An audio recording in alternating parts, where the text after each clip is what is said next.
The Republic of Armenia. Արցախի նախկին արտգործնախարար Դավիթ Բաբայանը ադրբեջանական բանտից հայտնել է, որ խախտվում են իր իրավունքները, անհետացել են դատարան ուղարկված բողոքներն ու դիմումները, առգրավել նաև վերջին ելույթը։ Նա Բաքվի դատավարությունը որակել է շինծու եւ էթնոքաղաքական վենդետա հայ ժողովրդի դեմ, դիմելով միջազգային հանրությանը եւ իրավապաշտպաններին պաշտպանել հայ գերիների իրավունքները։ Ավելի վաղ նման դիմումներով Հայաստանի մարդու իրավունքների պաշտպանին էին դիմել նաև Ռուբեն Վարդանյանն ու Դավիթ Իշխանյանը։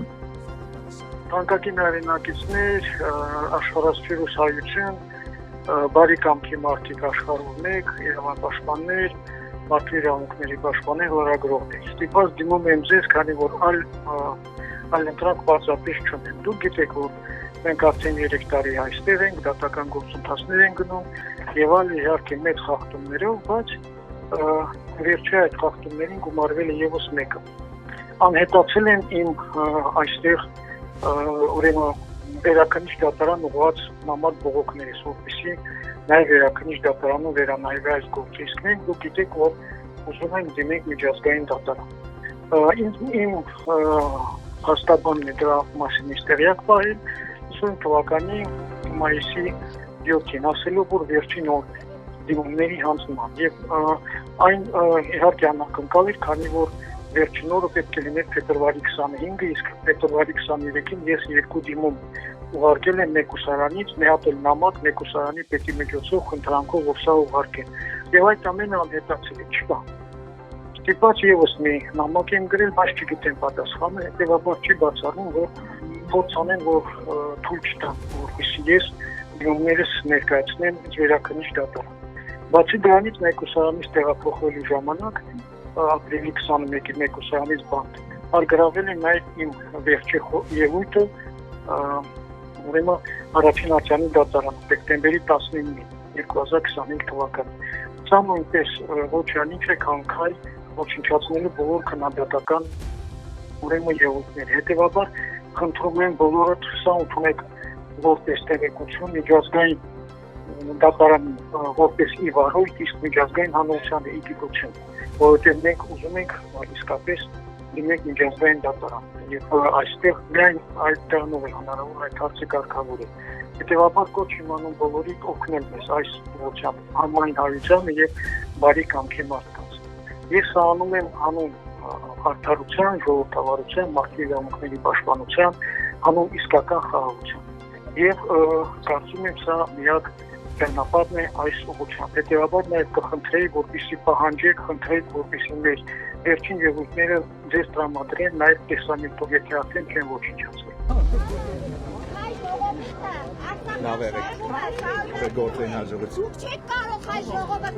Շատ լավ, տեկին, դրա համար ընտրություններով ժողովուրդը մի վրթովեք, ժողովուրդը կորոշի, շատ լավ, ժողովուրդը կորոշի, Դուք 2021-ին ժողովուրդը կորոշի,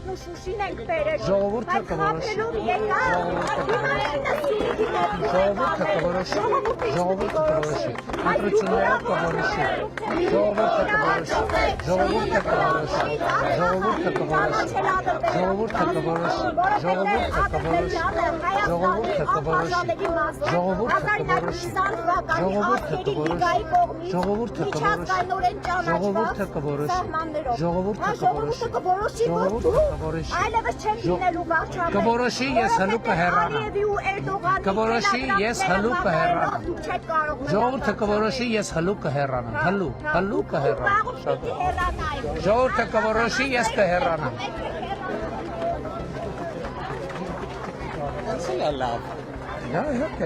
Փաշինյանը անդրադառնալով Ադրբեջանում պահվող գերիների հարցին ասաց, որ հնարավորն անում են անազատության մեջ գտնվող անձանց խնդիրը շուտափույթ լուծելու։ Ինչ վերաբերում է կմահաճույքին, բախտի կմահաճույքին թողնելու, ինչպես նախկինում ասել են, դա մի թեմա է, որի շուրջ արվում է ամենօրյա աշխատանք, բայց նաև մյուս կողմից այդ աշխատանքը մենք աշխատում ենք հնարավորինս կոնֆիդենցիալ պահել, որովհետև մեր փորձը ցույց տալիս, որ դրա հրապարակայնացումը ոչ մի խնդիր չի լուծում, բայց նաև մենք հնարավորը անում ենք անազատության մեջ գտնվող անձանց խնդիրը շուտապույտ կերպով լուծել։ Բայց նաև էլ եմ ուզում ասել, որ տեսեք, հիմա նույն ձեր նշած շրջանակների քաղաքական խոսույթն է, հիմա դուք ինձ եք չի ասում, որ բախտի կամ չգիտեմ ոնց ասի կմաճույքին ակողը, բայց ասենք են խոսույթը, որ օգտագործում է ընդդիմադիր այն ուժերը, որոնց ես անվանում եմ պատերազմի եղագլուխ կուսակցություն, չի նպաստում, որ մարդիկ այդ մարդկանց քիչ լուծեն։ Որովհետև Ադրբեջանում էլ են, չէ՞, հետևում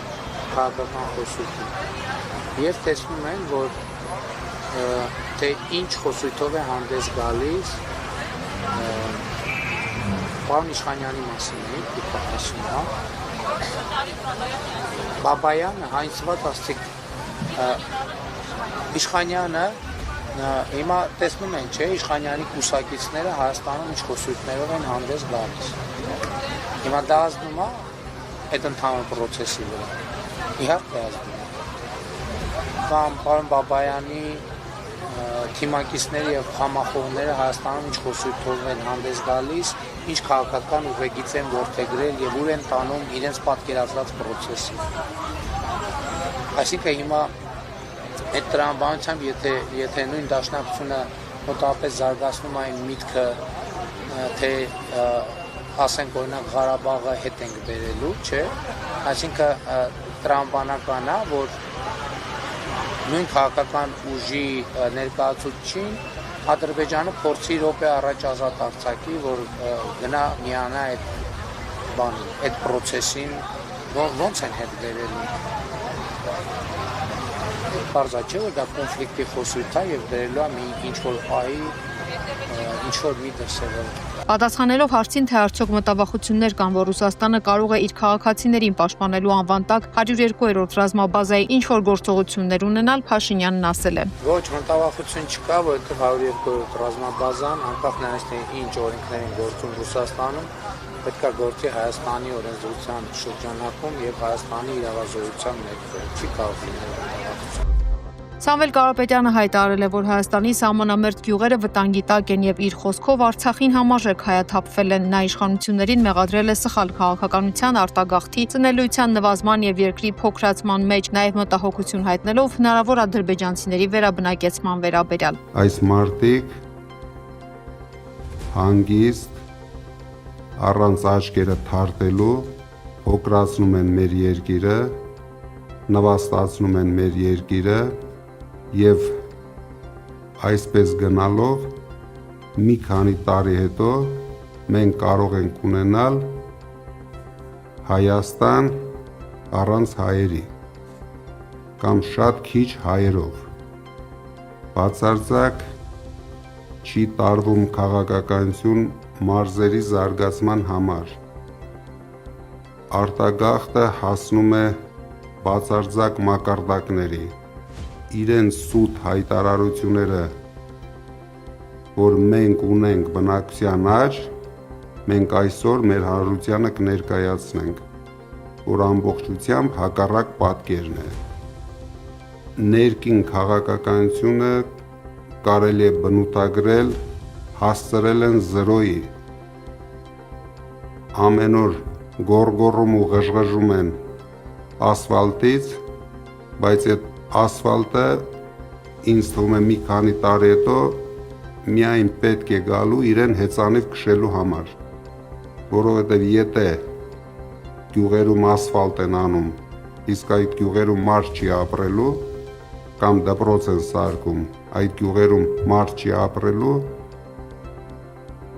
դրա համար պետք չէ ունենալ մեծ խելք, նրանք դրանով մոլորեցնում են մեր ժողովրդին եւ անում են իրենց սև գործը։ Իշխան Գևորգյանը հայտարարել է, որ ընտրություններին մասնակցող բոլոր քաղաքական ուժերը սուպեր վարչապետական համակարգի մաս են եւ իրական փոփոխություն չեն առաջարկում։ Նրա խոսքով բոլորին դեմ եմ կուսակցությունը նպատակ ունի ներկայացնել ընտրություններին չմասնակցող ու բոլորին դեմ քաղաքացիներին եւ թույլ չտալ, որ որևէ ուժ ստանա միանձնյա իշխանություն։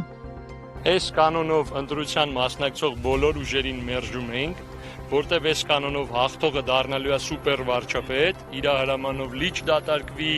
սահման հետ գա, սահման առաջ չի գնում, ուրիշ բաներ կատարվի, ընդդիմությունն էլ աշխատելու է լրիվ նույն ձև, ինչ որ աշխատել է վերջի 5 տարում, ոչ մի դեր չի ունենալու։ Մենք առաջարկում ենք գալ, փոխել համակարգը, կանոնները խաղի փոխել, շանս տալ փոքր ուժերին նույնպես մասնակցել, վերացնել կայուն մեծամասնություն այդ երկրորդ փուլի գաղափարը, որ մեկ էլ եղել է Մուսալինիի ժամանակ, բերել այդ մահակը, բոլորին դեմ քվեաթերթիկը, որը մեր հայրերի ժամանակ եղել է ու հեռացրել են։ Արդյունքում, երբ որ խորհրդարանում իրար ծնող ու այլ բաներ են հայոյում, մենք չենք կարող ասենք, մենք ձեզ փաթեթով բոլորիդ դեմ ենք։ Մեզ թողում են մնանք տանը,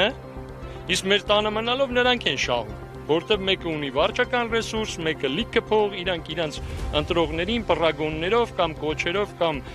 մինի քարտեզներով կեփեն կբերեն։ Thank you. Հայաստանի հետ հարաբերությունների հաստատումը ապացուցում է տարածաշրջանում խաղաղության եւ կայունության հասնելու Ադրբեջանի ցանկությունը։ Այս մասին գլոբալ հարավՀԿ-ների հարթակի գլխավոր ասամբլեայում հայտարարել է Ադրբեջանի նախագահի օգնական նախագահի աշխատակազմի արտաքին քաղաքականության հարցերի բաժնի վարիչ Հիքմեթ Հաջիևը։ Տարիներ տևած պատերազմից հետո հարևան Հայաստանի հետ հարաբերությունների հաստատումը հաստատում է տարածաշրջանում խաղաղության եւ կայունության հասնելու Ադրբեջանի ձգտումը, հավելել է նա։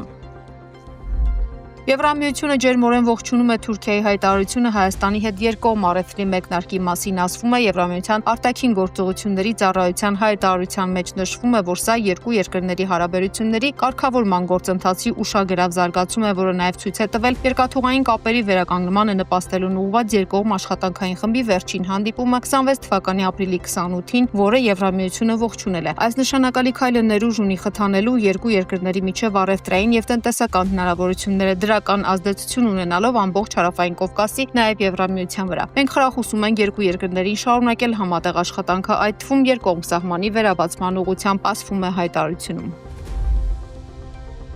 Պեկինում կայացած հանդիպման ընթացքում ԱՄՆ նախագահ Դոնալդ Թրամփը եւ Չինաստանի նախագահ Սի Ցինփինը համաձայնել են, որ Իրանը չպետք է ունենա միջուկային զենք, նաեւ որ Հորմուզի նեղուցը պետք է բաց մնա էներգակիրների ազատ մատակարարումները ապահովելու համար։ ԱՄՆ ֆինանսների նախարար Սքոթ Բեսենթի խոսքով նեղուցի բաց պահպանումը բխում է նաեւ Չինաստանի շահերից եւ ակնկալվում է, որ Պեկինը կուլիսային ջանքեր կգործադրի այդ ուղղությամբ։ Սպիտակ տան հաղորդագրության համաձայն Սի Ցինփինը նաեւ դեմ է արտահայտվել նեղուցի ռազմականացմանն ու դրա օգտագործման համար վճարների սահմանման Նաև հետաքրքրություն է հայտնել ավելացնել ամերիկյան նավթի գնումները, նվազեցնելու կախվածությունը նեղուցից։ Կողմերը նաև պայմանավորվել են ամրապնդել տնտեսական համագործակցությունը, չինական կողմը դեռ պաշտոնապես չի մեկնաբանել Սպիտակ տան հայտարարության բոլոր պնդումները, սակայն հաստատվել է, որ քննարկվել է Մերձավոր Արևելքում ստեղծված իրավիճակը։ Հորմուզի նեղուցը բաց է բոլոր առևտրային նավերի անցման համար, եթե նրանք համագործակցեն Իրանի ռազմածովային ուժերի հետ, հայտարարել է Իրանի արտգործնախարարը։ Աբբաս Արաքչին ընդգծել է, մենք որևէ խոչընդոտ չենք ստեղծել, Միացյալ Նահանգներն է ստեղծել շրջափակումը եւ հույս ունեն, որ այս իրավիճակը կավարտվի ԱՄՆ կողմից պարտադրված այս անօրինական շրջափակման վերացմամբ։